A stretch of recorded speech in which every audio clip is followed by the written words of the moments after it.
안녕하십니까. 로마서 묵상 42번째 시간입니다. 오늘의 본문은 로마서 15장 8절에서부터 13절까지가 되겠고요. 제목은 열방을 향한 예수님의 사역이 되겠습니다. 열방을 향한 예수님의 사역. 그래서 본문을 읽고 시작하겠습니다. 로마서 15장 8절부터 13절의 말씀입니다. 8절을 내가 말하노니 그리스도께서 하나님의 진실하심을 위하여 할례의 추종자가 되셨으니 이는 조상들에게 주신 약속들을 견고하게 하시고 이방인들도 그 긍휼하심으로 말미암아 하나님께 영광을 돌리게 하려 하심이라. 기록된 바 그러므로 내가 열방 중에서 주께 감사하고 주의 이름을 찬송하리로다 함과 같으니라. 또 이르되 열방들아 주의 백성과 함께 즐거워하라 하였으며 또 모든 열방들아 주를 찬양하며 모든 백성들아 그를 찬송하라 하였으며 또 이사야가 이르되 이새의 뿔이 곧 열방을 다스리기 위하여 일어나시는 이가 있으리니 열방이 그에게 소망을 두리라 하였느니라. 소망의 하나님이 모든 기쁨과 평강을 믿음 안에서 너희에게 충만하게 하사 성령의 능력으로 소망이 넘치게 하시기를 원하노라. 아멘. 로마서 15장 8절에서부터 13절까지 보았습니다. 여러분 이렇게 오늘 본문을 보실 때 어떤 특징이 눈에 띄십니까? 특별히 이 내용 가운데 열방이라고 하는 단어가 계속해서 등장하고 있는 것을 보실 수가 있고요. 또 이 8절부터 13절 사이에 구약에서의 4곳이 인용되는 특징을 보여주고 있습니다. 근데 그 인용되고 있는 말씀이 모두 열방이라고 하는 단어를 주로 포함하고 있는 내용입니다. 거기에는 분명한 의도가 있겠죠. 왜냐하면 흔히 유대인들은 유대인 우선주의죠. 자기 백성이 선민이고 하나님의 특별한 선택을 받았고 여기 열방이라는 말을 요즘식으로 말하면 이방인들인데 이방인들은 자기들에게 못 미치는 어떻게 보면 하나님으로부터 버림받은 백성들이다. 이런 어떤 어떻게 보면 자기중심적 선민의식이 아주 강하게 자리 잡고 있던 민족이 유대인이고요. 또 그런 어떤 선민의식을 배경으로 자기를 특성화한 종교가 유대교라고 할 수 있습니다. 그러면서 그 유대교는 그런 선민의식의 율법에 대한 엄격한 준수를 특징으로 하는 내용을 가지고 있죠. 그러다 보니까 이 이방인들이 구원을 받는다고 하는 것은 이 구약 성경에서 어떻게 보면 자칫 잘못하면 주변부로 밀려나거나 관심이 없는 혹은 전혀 상관이 없는 내용처럼 오해할 소지가 많습니다. 그런데 이제 사도 바울은 자기 자신은 정말 이방인의 사도라고 스스로 자기의 정체성을 느낄 만큼 유대인으로부터 시작한 이 복음의 전도의 역사가 이제 이방인까지 미쳐져야 하는 것이 당연한 것이라고 생각하고 있었기에 그가 지금 오늘 본문에서 시도하고자 하는 내용은 구약에 나와 있는 그 열방에 관한 표현들, 즉 구약에서 이방인들을 어떻게 보고 있는가, 그들과 하나님과 구원과 이 상관관계를 구약에서 어떻게 소개하고 있는지를 알려주는 겁니다. 특별히 그 가운데 바울에게 있어서 주는 하나님이면서 동시에 곧 예수 그리스도시거든요. 그러니까 이 주라고 하는 표현을 바울은 적극적으로 예수 그리스도의 관점으로 보면서 그러면 그 예수 그리스도께서 이방인들, 즉 열방들과 어떤 관계를 맺으시는가, 어떤 관계에 계시는가 하는 것을 지금 오늘 본문 가운데서 소개하고 있습니다. 이제 15장 여기 8절부터는 그 마지막까지 15장 16장을 관통하고 있는 이 핵심 주제어는 사역이라고 하는 단어예요. 사역, 미니스트리. 그럼 이 사역이라고 하는 단어가 어떻게 다양하게 적용이 되느냐? 열방을 위한 예수님의 사역, 열방을 위한 바울의 사역, 열방을 위한 유대인의 사역, 또 유대인을 혹은 신자들이 유대인들을 또 어떻게 사역으로 삼느냐 하는 이런 상호관계들이 계속해서 확장되어 예수 그리스도로부터 확장되어 가면서 발전해 나가고 있고, 마지막에는 바울과 함께한 사역자들의 이름이 소개가 되면서 로마서가 끝맺고 있습니다. 그래서 쭉 어떻게 보면 로마서가 교리와 그리스도인의 삶에 대해서 설명한 다음에 그 삶이 마지막으로 무엇으로 완결이 됩니까? 사역으로 완결이 됩니다. 어떻게 보면 그것이 우리가 믿음을 가지고 있는 사람이 그 믿음을 혼자 그냥 간직하고 있는 것뿐만 아니라 그 믿음을 전하는 사역으로 그 믿음이 열매를 맺게 되고 꽃피게 되는 것이죠. 이 설명을 하기 위해서 지금 첫 번째 단추로 열방을 향한 예수님의 사역이라고 하는 그 주제로 오늘 본문을 소개하고 있습니다. 자, 그러면 8절부터 보겠습니다. 내가 말하노니 그리스도께서 하나님의 진실하심을 위하여 할례의 추종자가 되셨으니 이는 조상들에게 주신 약속들을 견고하게 하시고. 자, 여기서 바울이 소개하고 있는 이 8절 가운데 중요한 포인트가 두 가지죠. 첫 번째는 그리스도께서 그다음 뭐냐? 할례의 추종자가 되셨다. 할례의 추종자 하면 이게 조금 여러분들이 들으실 때 낯설게 들리실 것 같아요. 할례의 추종자, 이 말은 아주 쉽게 말하면 유대인으로 태어나셨다, 혹은 유대교의 전통 속에서 오신 분이다, 유대인이시다 하는 겁니다. 그러니까 8절은 자, 이제 내가 그리스도를 소개하려는데 그분은 할례의 추종자, 즉 유대교인으로 태어나셨어. 유대인으로 오셨다. 이게 이제 첫 스타트입니다. 그런데 9절, 이방인들도 그 긍휼하심으로 말미암아 하나님께 영광을 돌리게 하려 하심이라.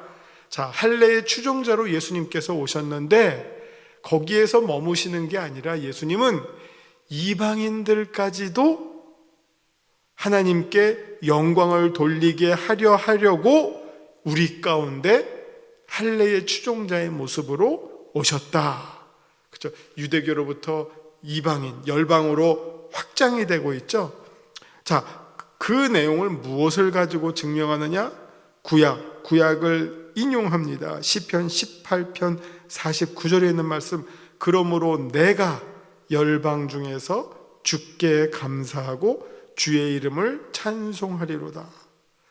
내가 다윗의 시겠죠. 열방 중에서 예루살렘 한가운데서뿐만이 아니에요. 이 내가는 곧 우리 모든 그리스도인들이 온 세상 가운데에서 주님께 감사하고 주님의 이름을 찬송하리로다. 그 열방의 열방들 백성들 한가운데에서 주님께 감사하고 주님의 이름을 찬송하리로다. 이스라엘 한가운데서 찬송하리로다가 아니에요. 이스라엘 한가운데서 주께 찬송하고 영광을 돌리겠다, 그게 아니라 이방인들 한가운데에서 주님께 감사하고 주의 이름을 찬송하리로다. 우리의 감사와 찬송의 영역이 이방까지 확대되는 것을 말하죠. 자, 또 보시기를 10절을 보시면 또 이르되 열방들아 주의 백성과 함께 즐거워하라. 열방들아, 이방인들아, 우리와 같은 한국 사람들아, 중국 사람들아, 미국 사람들아, 주의 백성과 함께.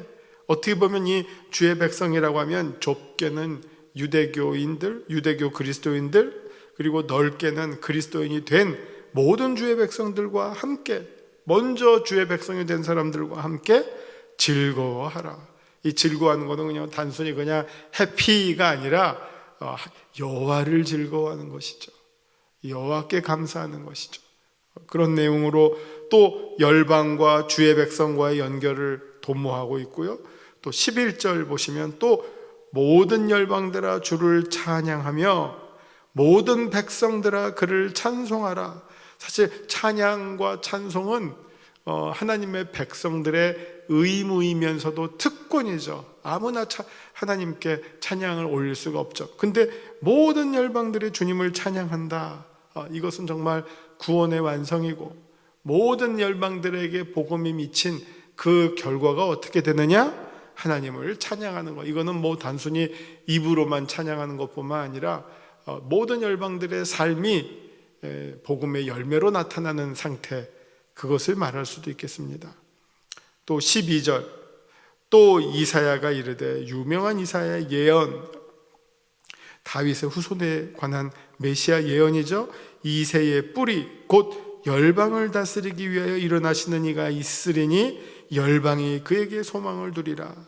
자, 참 이새의 뿌리, 정말 유대지파죠. 유대지파의 아들로 오시는데, 어떻게 보면 8절에서 할례의 추종자로 오셨는데, 그가 열방을 다스리기 위하여 일어나시는 이가 있으리니, 단지 유대, 예루살렘, 이스라엘을 다스리기 위해서 일어나시는 이가 아니라 열방, 이스라엘 포함해서 온 세상 모든 이방 땅 끝까지의 나라들, 거기를 다스리는 이가 있으리니 열방이 그에게 소망을 두리라. 이게 뭐 이스라엘만 소망을 두는 게 아니라 모든 우주적 그리스도를 말하죠. 이스라엘만의 하나님이 아니라 온 세상의 하나님, 열방이 그에게 소망을 두리라. 우리의 열방의 구원받을 길이 예수 이름 외에는 없다 라고 하는 이 내용을 쭉 이렇게 설명해 주고 있습니다. 이 설명의 내용들이 결국은 다 어떤 연관 속에서 이루어집니까? 예수 그리스도 열방의 주. 근데 참 재밌는 게 이 본문을 보시면 8절에서는 예수 그리스도를 할례의 추종자, 아주 구약적으로, 아주 이스라엘적으로 소개를 했는데 13절에서는 열방의 소망,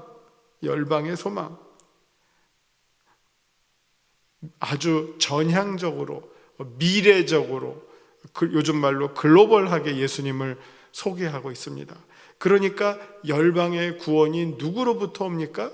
예수 그리스도로부터 오죠.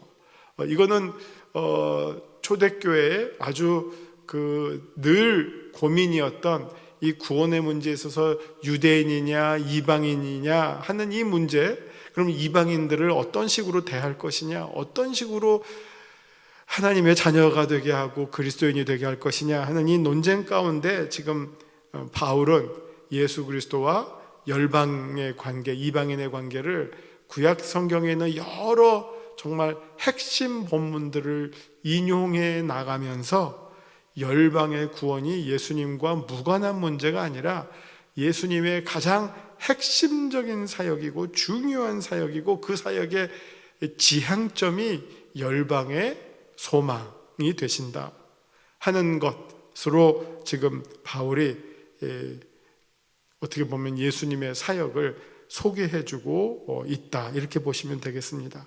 13절, 소망의 하나님이 모든 기쁨과 평강을 믿음 안에서 너희에게 충만하게 하사 생명의 능력으로 소망이 넘치게 하시기를 원하노라. 이 너희는 로마에 있는 그리스도인들이죠. 그 멀리 있는 그리스도의 백성들까지도 하나님의 은혜와 능력이 충만하고 넘쳐나기를 원합니다 하는 것이 오늘 본문에서 소개해주고 있는 사도 바울의 내용입니다. 말씀입니다. 자, 이제 유인물 보시겠어요? 오늘 제목이 아까 말씀드린 것처럼 열방을 향한 예수님의 사역. 자, 말씀 요점은 15장 8절부터 로마서 마지막 장까지 다양한 사역이 소개가 됩니다. 제가 말씀드린 것처럼 열방을 향한 예수님의 사역, 다음 공부할 내용은 열방을 향한 바울의 사역, 그리고 그 다음에 공부할 내용은 유대인을 향한 이방인의 사역. 이게 거꾸로 됐죠. 그러니까 이방인들이 사역을 해요. 근데 누구를 위해서? 유대인들을 위해서. 이게 먼저 된 자가 나중되고 나중된 자가 먼저 되는 상황이죠. 그 다음에 바울을 도운 성도들의 사역, 그의 동역자들의 사역이 쭉 소개가 됩니다. 그 중에서 이제 사역 시리즈에서 첫 번째로 열방을 향한 예수님의 사역의 모델을 보여주고 있다, 이렇게 보시면 되겠습니다. 자, 연속해서 오늘 본문 가운데 열방이라는 단어가 본문에 등장하고 이것을 예수님의 사역의 관점으로 연결지어서 소개해주고 있습니다. 사도 바울이 우리의 사역의 최고의 모범은 바로 예수 그리스도이시기 때문입니다. 예수님은 뭐 열방에 대한 전혀 관심이 없었는데 바울이 막 스스로 자가 발전해서 했다면 아마 바울이 제2의 교주는 됐겠죠. 그러나 그것이 아니라 어느 누구든지 뭐 바울이 한 이방의 선교의 사역이든지 간에 이미 예수님 안에서 그 시작과 뿌리가 다 있었다. 그것을 이제 그 가운데 그 사명을 바울이 부여잡고 전달받아서 부르심을 받아서 그 사명을 위해서 자기의 전 삶을 불태웠다, 이렇게 보시면 되겠습니다. 자, 말씀 산책입니다. 예수님은 언제나 자신을 섬기는 자로 소개하셨습니다. 앉아서 먹는 자가 크냐, 섬기는 자가 크냐, 앉아서 먹는 자가 아니냐, 나는 섬기는 자로 너희 중에 있노라. 뭐 아버지께서 일하시니 나도 일하신다, 요한복음에서 주셨던 말씀이고, 인자가 온 것은 섬김을 받으려 아니라 도리어 섬기려 하고 많은 사람들의 대속물로 주려 함이다. 마가복음, 마태복음에서 다 예수님의 자신의 모습을 섬기는 종의 모습으로 아주 일관되게 소개해 주셨죠.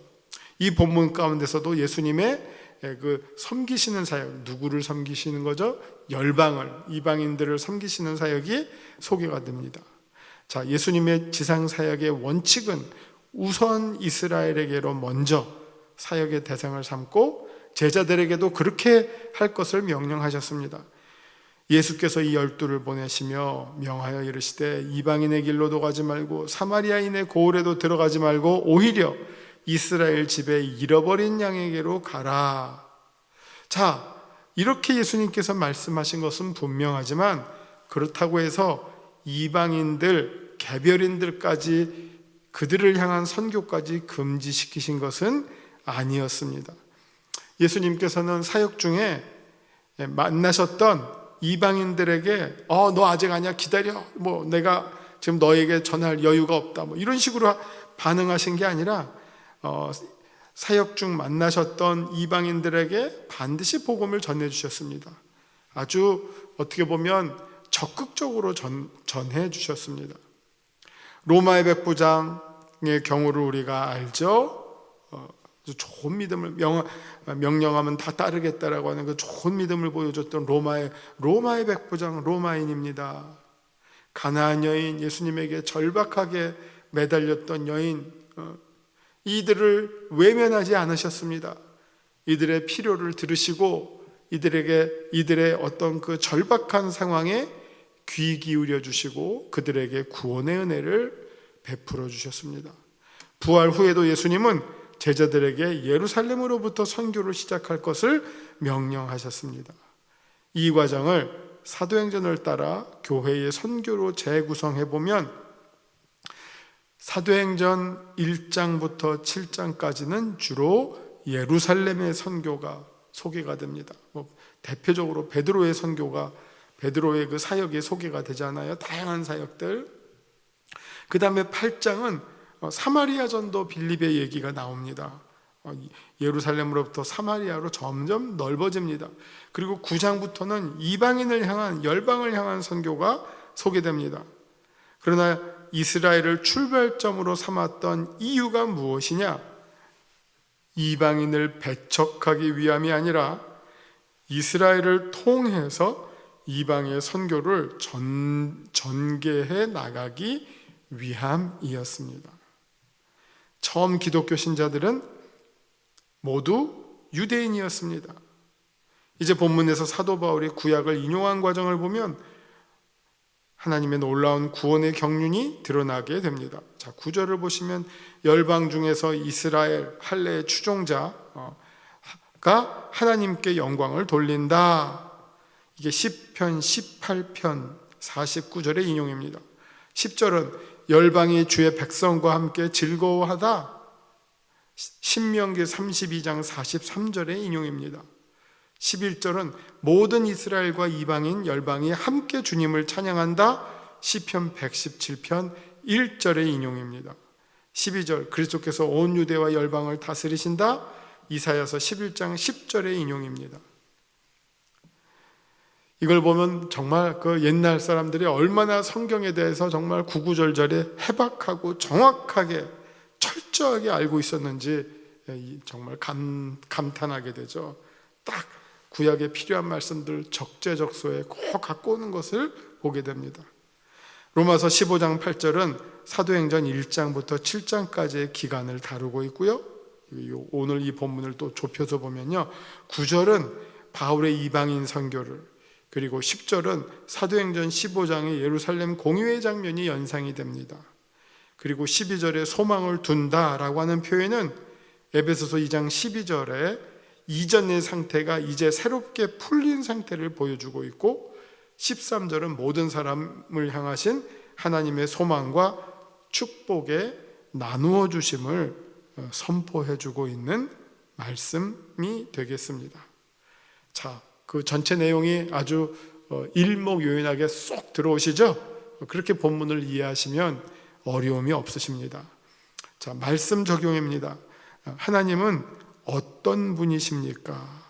그래서 13절을 한번 보시면요, 소망의 하나님이 모든 기쁨과 평강을 믿음 안에서 너희에게 충만하게 주사 성령의 능력으로 소망이 넘치게 하시기를 원하나이다. 자, 이 내용을 하나님은 자신을 믿는 자 누구에게나 이스라엘이건 이방인이건 기쁨과 평강과 소망과 능력을 충만하게 부어주시는 분이십니다. 이게 하나님의 그 영광의 그 놀라움, 그 크심, 그렇기 때문에 언제나 하나님께서 우리에게 주시는 은혜는 이게 뭐 쫄쫄쫄이 아니라 내 잔이 차고 넘쳐 흘러가 나갑니다 하는 겁니다. 그러니까 우리가 먼저 받은 그 놀라운 어마어마한 그 축복의 은혜의 양과 크기를 이웃에게 흘러가게 넘겨주는 것, 이것이 우리가 해야 할 일이죠. 복음도 우리가 받은 그 복음의 은혜가 넘쳐나서 흘려주고, 은혜도 흘려주고, 사랑도 우리가 받고 먼저 받은 사랑 흘려주는 것, 흘려줄 수 있도록 하나님의 은혜는 언제나 풍성하고 넘치도록 임한다 하는 것을 꼭 명심하시기 바랍니다. 내게 주시는 교훈은 무엇입니까? 9절서부터 12절의 말씀을 한번 쭉 보았습니다. 내게 주시는 교훈은 무엇입니까? 열방이라고 하는 말이 지금 계속 나오고 있거든요, 9구절절마다. 그래서 열방을 향하신 하나님의 마음을 나의 마음에 품는 신자가 되어야 하겠습니다. 디모데전서 2장 4절 보면 하나님은 모든 사람이 구원을 받고 하나님을 아는데 이르기를 원하신다 했습니다. 모든 사람이, 뭐 이스라엘만이 아니라 유대인만이 아니라 열방의 이방의 땅끝까지 모든 백성들이, 온 땅이, 정말 온 땅이 여호와를 찬양하고 노래하고 기뻐하고, 정말 물이 바다를 덮음처럼 온 세상에 하나님을 인정하는 그 믿음이 온 땅에 충만하기를 하나님이 원하신다. 그리고 우리는 그러면 그 일을 위해서 부름받은 자들이고 그 일에 더욱 힘쓰는 자들이 되어야 하겠다 하는 그런 다짐을 우리가 또다시 배우게 됩니다.